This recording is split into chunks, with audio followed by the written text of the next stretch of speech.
Meu nome é Beatriz Barreto Brasileiro Lanza. Eu participo na equipe organizadora deste evento do IceGov, que pela primeira vez vem ao Brasil, e a gente está muito honrada de receber esse evento aqui no Brasil. Eu tenho participado já de algumas edições, e cada vez que eu participo dessas edições, eu realmente me convenço que é um fórum privilegiado para discutir governo digital, transformação digital, com os melhores pesquisadores do mundo. Bom, a importância de participar deste evento é que, como eu falei, a gente ter a oportunidade num num evento tão bem preparado, tão bem cuidado, tão bem, com os cases tão bem selecionados, né, cuidadosamente selecionados, os melhores cases do mundo, para que a gente possa discutir com autoridades, né, com competência, o tema aí de transformação digital em governo. Não só tecnologias como a inteligência artificial, né, que está sendo discutida também neste fórum, mas nós estamos discutindo outras tecnologias, né? E é importante que neste fórum a gente está discutindo tecnologias disruptivas como o IA, mas nós também estamos discutindo ainda, porque nós estamos discutindo isso com países do mundo inteiro, né? Então nós estamos discutindo ainda elementos básicos para que isso aconteça. Por exemplo, a gente traz também aqui a discussão de inclusão digital, por exemplo, que é básico, né? A infraestrutura de internet, a gente traz também isso para cá, a falta dela, né? Como isso implica. Nós estamos também discutindo legislação aplicada a governo digital, nós estamos discutindo aí plataforma única, nós estamos discutindo também identidade digital, né? Identidade única, enfim. Este é o fórum que a gente traz aí um overview, né, o contexto, né, do países do mundo inteiro, como que ele está trabalhando, né, e como ele está atualmente neste processo aí de transformação digital da máquina pública, especialmente preparando a máquina pública para oferecer aí serviços digitais para o cidadão, que é o que importa, né? O cidadão tem que estar no centro disso tudo. Eu tenho acompanhado o número de celulares habilitados desde que a gente ainda tinha, isso era muito menor que no de população. Eu me lembro que a gente acompanhava isso e quando isso empatou, né? É claro que hoje a gente tem muito mais celular do que habilitados no Brasil do que a população, mas isso não significa exatamente que todo mundo tem celular, tá? Porque alguns têm mais que um, né? Então, e também, especialmente, a população mais sênior, né? Mas, de toda sorte, é um privilégio ter isso, mas eu acho que esse número, sabe, acho que é bastante similar no mundo inteiro, né? E, bom, a gente usa, então, o celular como meio, né? Como meio para acessar os serviços públicos, mas não significa que quem tem celular tem infraestrutura de internet, né? Às vezes tem uma não tem um contrato ali de internet, muitas vezes, ou muito básico, que não consegue baixar, por exemplo, baixar aplicativos para que possa acessar serviços, né?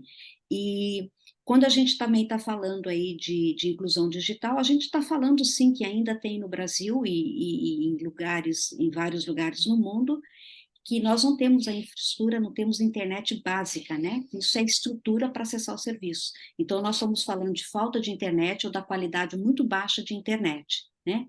E, além disso, quando a gente fala de inclusão digital, hoje a população brasileira tem um meio, né? Porque antigamente não tinha o celular, ela precisava acessar um computador público, nem isso teria, mas nós estamos falando também da falta de informação ou de uma comunicação muito clara, né, para que essa informação chegue ao cidadão, porque muito mais às vezes ele tem a infraestrutura, mas ele não sabe que aquele serviço está disponível para ele, ou ele não sabe como usar ou como encontrar encontrar aquele serviço. Nós vamos mostrar cases do Brasil, cases importantíssimos, que está muito atrelado ao nosso contexto, nossa complexidade social, econômica, enfim, né? Enfim, o tamanho do Brasil, né? A nossa cultura. Então, eu acho que a gente sempre tem que ver, a gente sempre trabalha com pesquisa, a gente, independente do que está sendo apresentado, eu acho que a gente precisa, antes de tudo, ver o contexto, né? Porque um case que pode fazer sucesso no mundo inteiro pode não servir para o Brasil, né? Absolutamente. Então, a gente tem que ver o contexto que ele foi feito, o contexto onde ele foi implantado, né? Como ele foi feito e onde ele foi implantado. Então, acho que isso é uma premissa que a gente tem que levar em consideração, mas o que eu posso destacar é que nós vamos ter uma trilha muito especial do Brasil, é uma trilha da indústria e do setor público, com casos concretos, né? Então, acho que eu poderia destacar isso com casos concretos do governo federal e dos governos subnacionais. É difícil dizer qual que é o caso mais atrativo, mas eu penso que aquelas mesas redondas que nós vamos propor, né? Com casos do Brasil, aqueles casos que realmente que o Brasil se destaca. Isso pode ser uma surpresa aí ainda, a gente não tem os casos confirmados, mas eu acho que a grande atração vai ser trazer sobre esse tema países que são realmente diferentes do Brasil, para a gente expor e discutir esses temas. É uma plateia muito preparada para isso, porque quem está no Congresso está interessado verdadeiramente nesse tema, está pesquisando, está de alguma forma envolvida com esses temas, então a discussão realmente é de alto nível. Mas eu acho que a discussão pode ser ali, além, claro, daqueles cases que vão ser apresentados de forma paralela, né? Aqueles papers que foram, aqueles casos que foram realmente submetidos a essa rigorosa avaliação. Eu penso que sim, eu acho que essas apresentações das mesas redondas vai ser realmente uma grande atração aí para o público que vai estar assistindo. Né? Nós estamos falando de governo eletrônico, mas acho que a gente pode... a gente também chama isso hoje de governo digital, né? Mas, assim, muitas vezes uma parte realmente é digital, mas ainda tem uma parte ainda, os governos estão fazendo grandes esforços aí, porque uma parte é eletrônica, é digital, mas tem uma parte ainda muito arcaica, mas é necessário, porque a gente tem aí um, um legado, né? Aí, né? Um legado que no back office tem um legado ainda que falta muita integração. A minha expectativa, tá, para o Brasil, tá? Eu acho que nós construímos grandes bases no Brasil, né? Com uma identidade única, né? Um portal único, por enquanto ainda, nós estamos com um portal único do governo federal, mas a integração com os estados e com os municípios, para a gente ter um único portal, onde a gente vai, precisando do governo, a gente vai no único portal, né? Como hoje o governo federal, o GovBR, para que todos os estados e os municípios possam ir lá. Mas a minha expectativa é que nós tenhamos, de fato, pelo menos os serviços ofertados pelos governos federais, as 27 unidades da Federação Brasileira, integrado ao governo federal, né?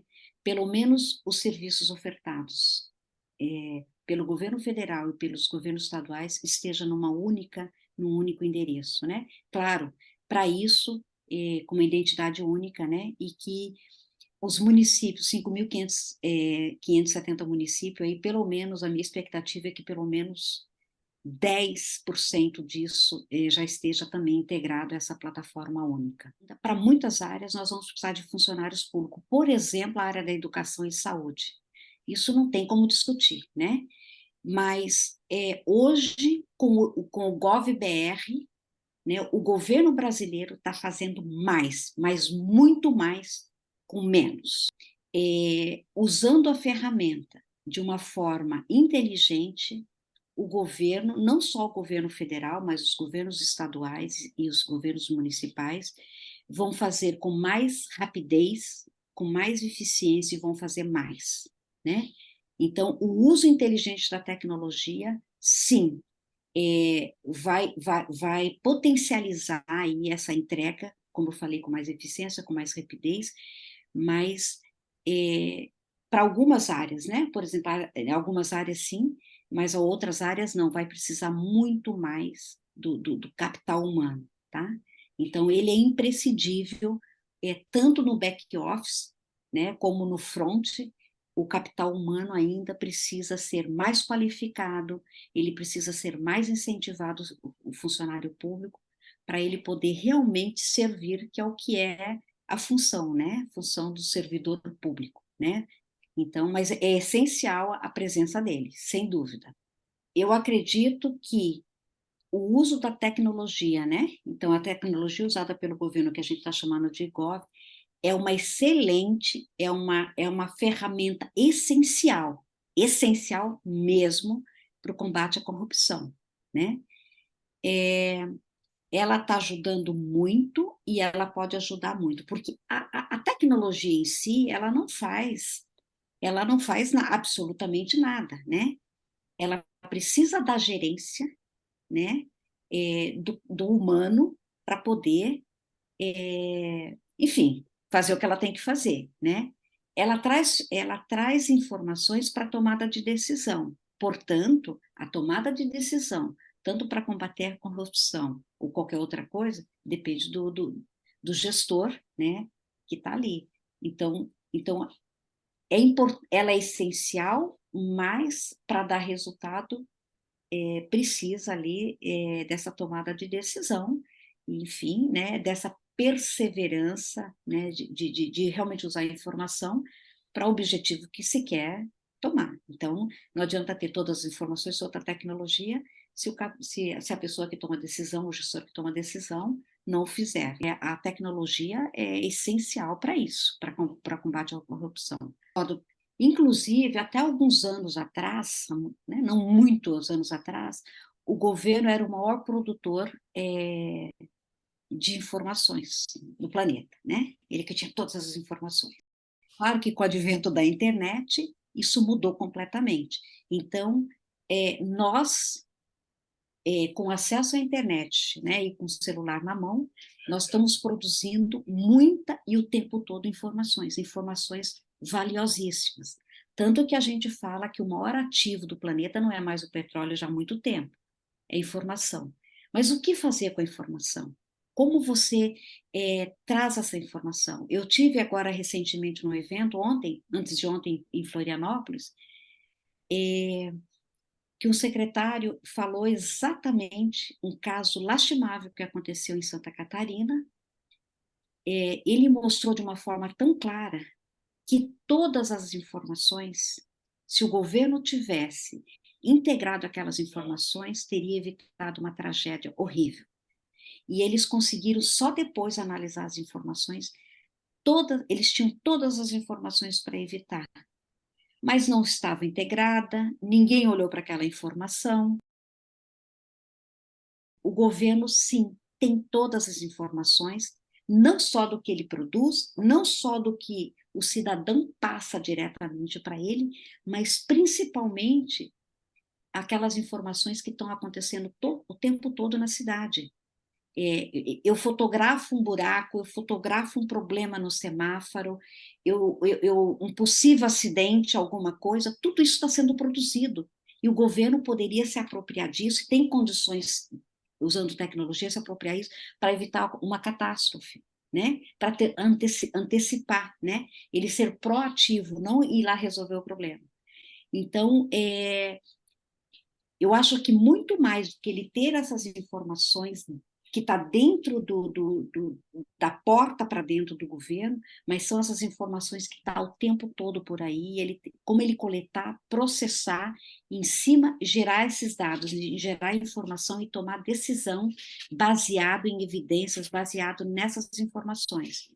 E o governo pode fazer isso com todos os cuidados, claro, que tem que fazer com o uso de informações que, né, ele não pode usar informação de qualquer maneira, enfim, mas sim, o governo local, o governo estadual, o governo federal, sim, tem todas as informações, só tem que processá-la e tomar a decisão, né, a decisão baseada nisso. Ele tem realmente condições de fazer isso.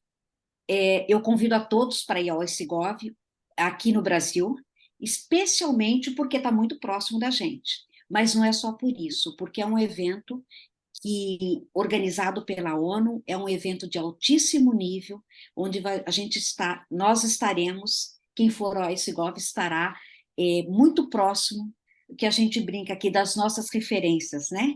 Sentado ouvindo as nossas referências aí, do mundo inteiro, referências realmente que vale a pena a gente ouvir e ter a oportunidade, quem sabe ter a oportunidade de conversar, de interagir, e especialmente o IceGov é uma grande atração pelo nível acadêmico, pelo nível técnico que traz, organizado pela ONU, e pela qualidade e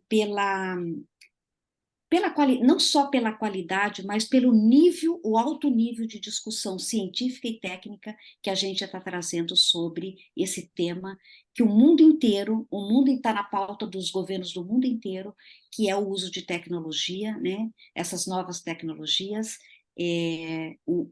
pelo governo, né? E para o governo e para o cidadão.